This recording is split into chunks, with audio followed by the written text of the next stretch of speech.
भाग 4. सच्च्या गीतेनुसार cosmic cycle मधून प्राप्त आध्यात्मिक नियमांचा सारांश. आत्म्यांचे 4 प्रकार असतात.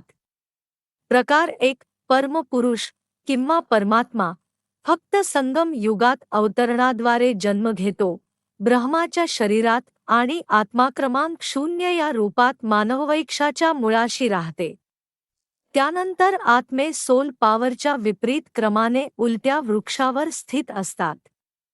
प्रकार 2. देवता आत्मे, ज्यांचा प्रवेश फक्त निर्विकारी विश्वात होतो. हे एकूण 33 कोटी विशेष आत्मे मानले जातात. प्रकार 3. इतर धर्मांच्या आत्म्या विकारी जगात प्रवेश करतात, जिथे त्या हिंदू म्हणजे सिंधू नदीच्या काठावर राहणाऱ्या लोकांसोबत सहस्तित्वात राहतात आणि हे लोक प्रत्यक्षात देवात्म्यांपासून परिवर्तित झालेले असतात. प्रकार 4. धार्मिक संस्थापक विकारी विश्वात प्रवेश करतात, जिथे पहिला जन्म अवतरणाद्वारे होतो. त्या काळात ते आत्मधर्माचा उपदेश करतात, जो नंतर एका विशिष्ट धर्मात रूपांतरित होतो, कारण अनुयायी शिकवणींपेक्षा शिक्षकाशी स्वतःची ओळख जोडतात.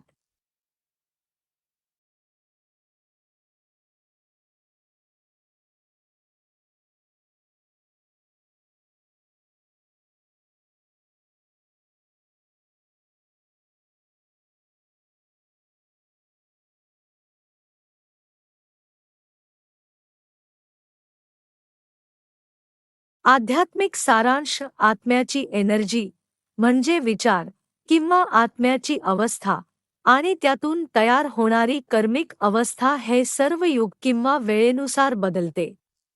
निर्विकारी वर्ल्डमध्ये ही संकल्प अवस्था आहे, म्हणजे सोल कॉन्शस अवस्था. येथे कर्म 0 म्हणजे अकर्म असते आणि ते ग्राफमध्ये लाल रेषेने दाखवले आहे.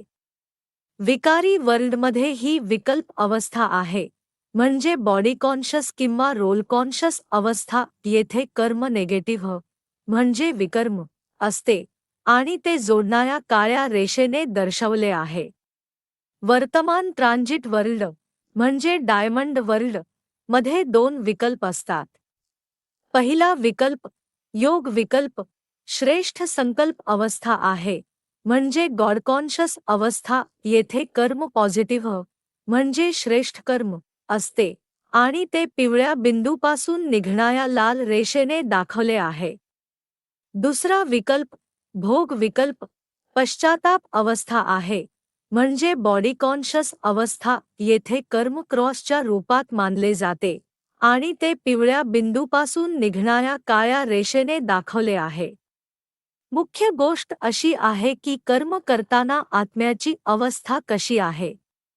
जर आत्म्याची अवस्था नेगेटिव्ह असेल, तर विकारी विश्वात कर्मसिद्धांत लागू होतो.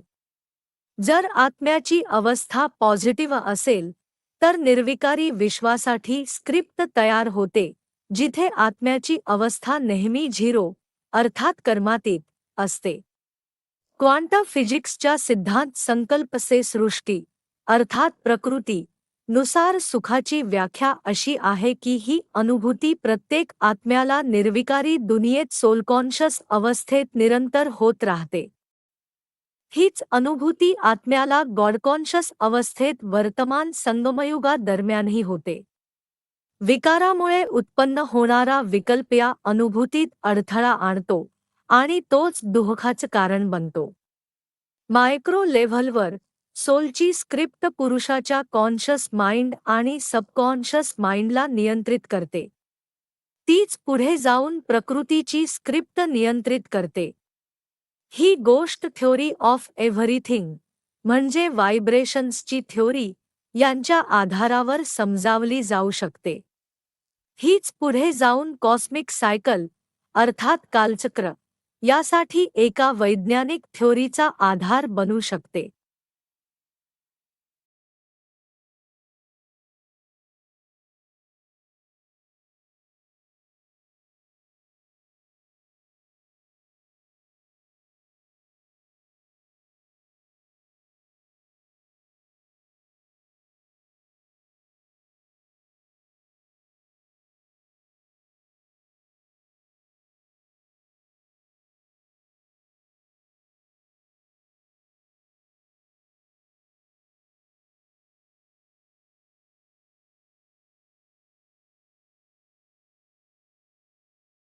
देवाला कसे प्राप्त करावे. पहिला आहे ज्ञान मार्ग, हा सूक्ष्म आहे आणि आत्मधर्मावर आधारित आहे. याचा अर्थ परमपुरुषाशी, पिता, शिक्षक आणि सद्गुरू म्हणून स्थापित नात्याच्या आधारावर थेट द्विमार्गी संवाद होणे असा आहे. हा संपूर्ण कॉस्मिक सायकलमधील रोल रिव्हर्सलच्या सिद्धांताशी जोडलेला आहे. हा त्या आत्म्यांवर लागू होतो ज्या संगम युगात गॉडकॉन्शस बनतात. रोल रिव्हर्सलचा सत्य सिद्धांत असा आहे: पूज्य आणि पुजारी यांच्या भूमिकांची अदलाबदल, विष्णू आणि ब्रह्मा यांच्या भूमिकांची अदलाबदल, आणि हम सो, सोहम म्हणजे मी तो होतो. तर शास्त्रांनुसार सिद्धांत आहे सोहम अर्थात मी तोच आहे, किंवा अहम ब्रह्मास्मी अर्थात युनिव्हर्सल कॉन्शसनेस. दुसरा आहे भक्ती मार्ग, ही स्थूल क्रिया आहे आणि जन्मधर्मावर आधारित आहे. यात धार्मिक संस्थापकांच्या दृश्य मूर्ती इत्यादींच्या माध्यमातून परमपुरुषासोबत एकमार्गी, अप्रत्यक्ष भावनात्मक संवाद होतो. हा जगाच्या ज्ञात इतिहासावर लागू होतो. प्रत्येक आत्मा भक्ती मार्गातून जाते, पण फक्त विशेष आत्म्यांना पूर्वनिर्धारित स्क्रिप्टनुसार ज्ञान मार्गाचे वरदान मिळते. यामुळे त्या संगम युगात परमपुरुषाला ओळखून स्वतःचे परिवर्तन करू शकतात आणि नरक म्हणजे विकारी अवस्था यापासून स्वर्ग म्हणजे निर्विकारी अवस्था याकडे पुढे जातात. एक मार्ग शरीर आणि बाह्य संसाराला शुद्ध करतो, तर दुसरा मार्ग आत्मा आणि आंतरिक संसाराला शुद्ध करतो.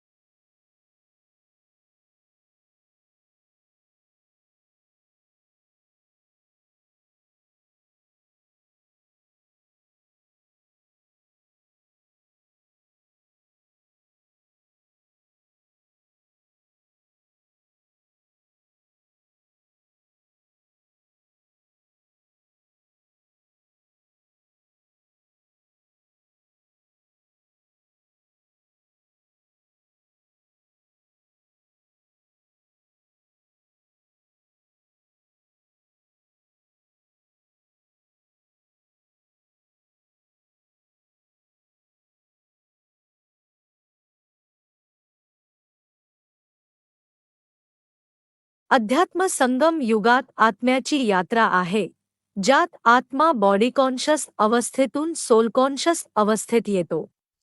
याचा अर्थ जीवनशैलीत असा बदल करणे ज्यामुळे आत्म्याची फ्रिक्वेन्सी परमात्म्याच्या फ्रिक्वेन्सीशी मॅच होते.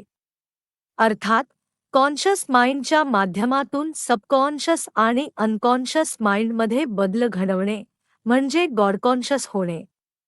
ह्या गीता ज्ञानाच्या आधारे कॉन्शस माइंड आत्मा, परमात्मा आणि दोघांमधील संबंधाचे दृश्यीकरण करते. नियमित सरावाने हे दृश्यीकरण अनुभवात रूपांतरित होते आणि तो अनुभव पुढे सबकॉन्शस आणि अनकॉन्शस माइंडमधील संस्कारांमध्ये परिवर्तन घडवतो. अध्यात्म हे आत्म्यासाठी रोजचे भोजनही आहे, म्हणजे ज्ञान, जे बुद्धीला ईश्वरीय इनपुट देते. अध्यात्म ही आत्म्याची रोजची एक्सरसाइजही आहे, म्हणजे योग अर्थात गॉडकॉन्शस राहणे, ज्यामुळे विकारांनी प्रभावित झालेल्या मनाच्या आधारावर रिएक्ट करण्याऐवजी ईश्वरीय बुद्धीच्या आधारावर रिस्पॉन्ड करण्याची क्षमता विकसित होते. पुरुष सामान्यतः प्रकृतीला आणि विशेषतः शरीराला कंट्रोल करतो. म्हणून अध्यात्म तुम्हाला चारेच देते: माइंडची हैप्पीनेस, शरीराची हेल्थ, दुसऱ्या आत्म्यांसोबतच्या नात्यांमध्ये हार्मनी आणि प्रकृतीसोबत हार्मनी म्हणजे हेवन. विकारांचे अर्जन कालचक्राच्या 2 युगांदरम्यान आपोआप होत राहते. पण फक्त अध्यात्म म्हणजे राजयोग अर्थात गॉडकॉन्शस राहून सबकॉन्शस आणि अनकॉन्शस माइंडमध्ये अर्जित झालेले विकार दूर करता येतात. त्यामुळे संगम युगात होणारी मानसिक तकलीफ टाळता येते. पुढे जाऊन निर्विकारी डिटर्मिनिस्टिक वर्ल्ड म्हणजे हेवन मध्ये प्रवेश शक्य होतो, जिथे फक्त आणि नेहमी सुख असते. दुसरा पर्याय असा आहे की आत्ताच दुःख आणि तकलीफ सहन करत राहावे आणि विकारी नॉनडिटर्मिनिस्टिक वर्ल्डचा भाग राहावे, जिथे कर्मिक गतीच्या आधारावर सुख आणि दुःख दोन्ही चालतात. म्हणून अध्यात्म विकारचक्राशी जोडलेला विषय आहे, जो पुढे जाऊन कालचक्राशी जोडला जातो.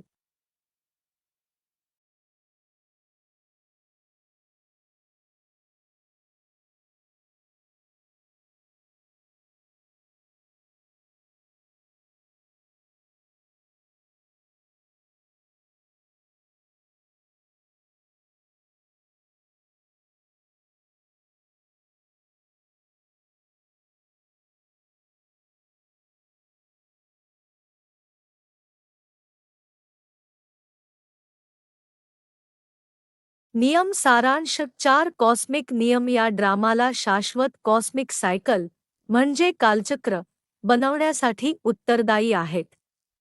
नियम 1 फिजिक्सनुसार सतोपासून तमोकडे जाणारी यात्रा चारही युगांमध्ये समान रीतीने प्रत्येक आत्म्यावर लागू होते.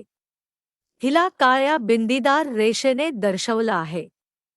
नियम 2 सायकलचा नियम, जिथे मेटाफिजिक्सची घटना म्हणजे संगम युगात परमपुरुषाचा हस्तक्षेप, जो वर्तमान युग आहे, फिजिक्सच्या नियम 1 ला अमान्य करते. हे तमोपासून सतोच्या विपरीत दिशेने जाणाऱ्या यात्रेसाठी असतं. हिला तपकिरी रंगाच्या बिंदीदार रेषेने दर्शवलं आहे. नियम 3 सायकलची पूर्णता म्हणजे रेषेचं विपरीत दिशेने जाणं. हे किंवा तर योगाने लाल रेषेद्वारे होतं किंवा भोगाने काळ्या रेषेद्वारे. नियम 4 काव्यात्मक न्याय, राजयोगाचा पुरुषार्थ आणि त्यानंतर निर्विकारी विश्वाच प्रारब्ध हे लाल रेषेपासून निर्विकारी विश्वाच्या लाल रेषेपर्यंत लागू होतं, 33 कोटी देवतांसाठी. अन्यथा पश्चात्ताप आणि भोग काळ्या रेषेपासून विकारी विश्वाच्या काळ्या रेषेपर्यंत चालतात. कॉस्मिक सायकल आणि अध्यात्म यांच्या सहसंबंधाचं एक अद्वितीय अवलोकन एकाच स्क्रीन, फ्रेम आणि कॅनव्हासवर प्रस्तुत आहे. ड्रामाचा स्पेस डायमेन्शन 3 वर्ल्ड मिळून बनतो: सोल, निराकार वर्ल्ड, ह्युमन, साकार वर्ल्ड आणि सबटल आकार वर्ल्ड. ड्रामाचा टाइम डायमेन्शन 5 युग आणि 7 सर्कल्सद्वारे दर्शवला आहे. यात 4 सर्कल्स 4 युगांसाठी आहेत आणि 3 सर्कल्स संगम युगासाठी, ज्यांमध्ये योगासाठी 2 आणि भोगासाठी 1 आहे. याला 3 लॉजिकल विश्वांमध्ये वर्गीकृत केलं आहे: निर्विकारी विश्व, विकारी विश्व आणि ट्रान्झिशन विश्व. कर्माचे 4 प्रकार आहेत: 0, नेगेटिव्ह, पॉझिटिव्ह आणि क्रॉस. ड्रामाचे 3 अभिनेते आहेत: पुरुष, प्रकृती आणि परमपुरुष. 4 नियमांच्या परिणामस्वरूप हा ड्रामा कालचक्र बनतो. ईश्वराची 3 कार्यम आहेत: ब्रह्माद्वारे सृजन, विष्णूद्वारे संचालन आणि महेशद्वारे विनाश. ड्रामादरम्यान मानव आत्म्यांमध्ये विकाराचं अर्जन आणि निष्कासन होतं आणि याच परिणामस्वरूप कालचक्र बनतं. फिजिक्स आणि मेटाफिजिक्समधील ज्या घटना या ड्रामाला प्रभावित करतात, त्या याच ढाच्यात समजावून सांगितल्या आहेत. भाग 4 समाप्त.